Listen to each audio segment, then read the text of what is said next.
I was female, black, and strong, which to certain people, maintaining a certain mindset, translated only to angry. It was another damaging cliche, one that's been forever used to sweep minority women to the perimeter of every room, an unconscious signal not to listen to what we've got to say. This is a quote from Michelle Obama, one of the many prominent black women who have been called strong more than once when their accomplishments are described. This strong facade is so damaging that when people like Michelle speak out on issues such as mental health, they are attacked and they are criticized. I use the word facade because it's not always that black women live up to this. They're just not always given this space to reflect any other sort of emotions. It's important to note that strong changes quickly from a point of admiration to a point of masculinization or even dehumanization of black women because we can bear it all, right? And as a result, black women are left to carry their communities and their families on their back with little to no support. We are robbed of the chance to transition into womanhood, stripped of softness or delicacy, and expected to perform like superhumans while being treated as subhuman. As a disclaimer for anyone who wants to say, well, isn't it good to call someone strong?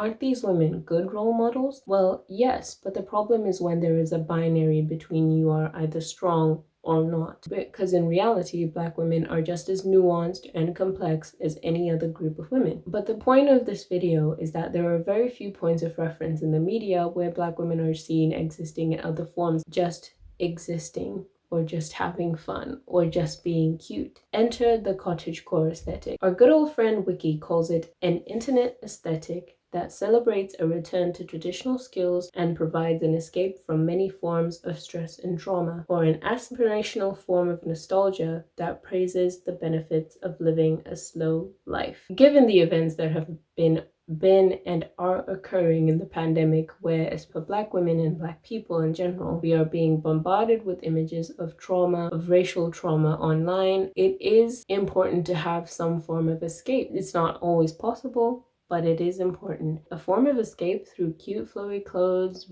going outside to read a book, making a cup of tea and baking sounds pretty ideal. The whole cottagecore aesthetic is just idyllic. Like the basis of it is living sustainably, so self-sustenance on maybe a piece of land or something, growing your own food and vegetables, and living on your own. It's idyllic. It's not possible for most people. I mean, who can buy a house, let alone a piece of land at the age of 25 in this climate? That is certainly at the core of the aesthetic. And from my personal experience consuming the cottagecore content, it has usually been through like videos and photos, and a lot of it has been images of like white girls doing it, and in my mind it's not something I've thought much of because that is how most of the media is anyway. But then once I came across a Twitter thread of black girls doing cottagecore, and I was like, oh, this is interesting. And I started scrolling through with all these girls and all their friends having picnics and doing their thing, and I was like, oh, this is adorable, this is cute. Personally, a different way I'm seeing other people who look like me, like they're not in tears, they are not sweating, they are not breaking their backs, they're just chilled. Before someone smacks me with the why do you have to make it about race, it is no secret that for any person of color, I can guarantee that in order to see someone who looks like you,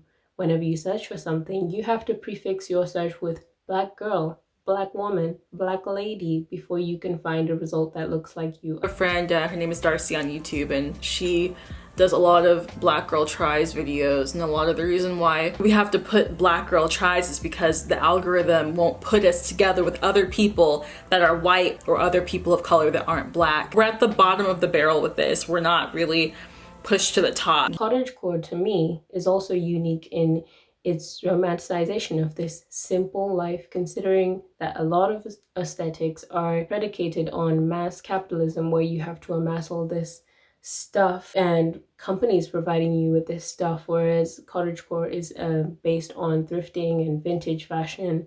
and people making their own clothes because, again, self-sustenance. And I think it's also grown because of that growing culture in thrift shopping right now, and everyone wanting to be sustainable and live sustainably. There is also a sense of like community, I think, of people who take part in cottagecore. There are obviously forums and threads and socials where people can come together and share outfit tips, recipes, you name it. It's cute. I don't know how else to describe it except it's cute. It's wholesome. I like wholesome content. I don't want to see aggressive or sad content all the time. Sometimes I just want to see wholesome content, and the bonus is immense when the people in the content look like me. Is that too much to ask for? But of course, with most things, there will obviously be somebody there to criticize. Usually that person is me, but it's not me. I read about it. Criticism in this case is, well, it glorifies a time when white settlers were taking away land from indigenous people and appropriating it and kicking them out so they could live this idyllic lifestyle. And I think that is a valid criticism. However, in the case of Black women whose ancestors have also suffered the effects of colonialism and being displaced, cannot this be a sort of reclamation of that, like reimagining a time where you would have previously been in suffering as just peaceful? I don't know. Is that too much of a hot take? Is that too inappropriate to say? I do not know.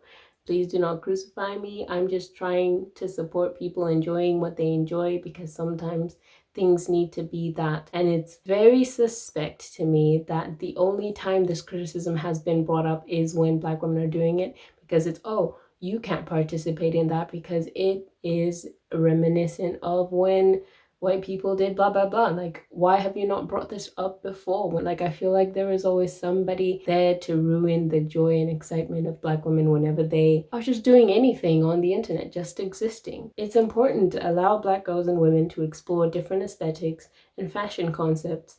We should not confine Black girls and women's ability to explore authenticity and self-expression. I personally just enjoy seeing the content, and I wish there was more of it on like YouTube, and I think I have consumed too much cottagecore at this point to not at least pay a little homage to it. So if the English weather has cooperated, then there should be a little something coming. But by the way, this is also part of an aesthetic series I want to do, so if you are interested in that, let me know. But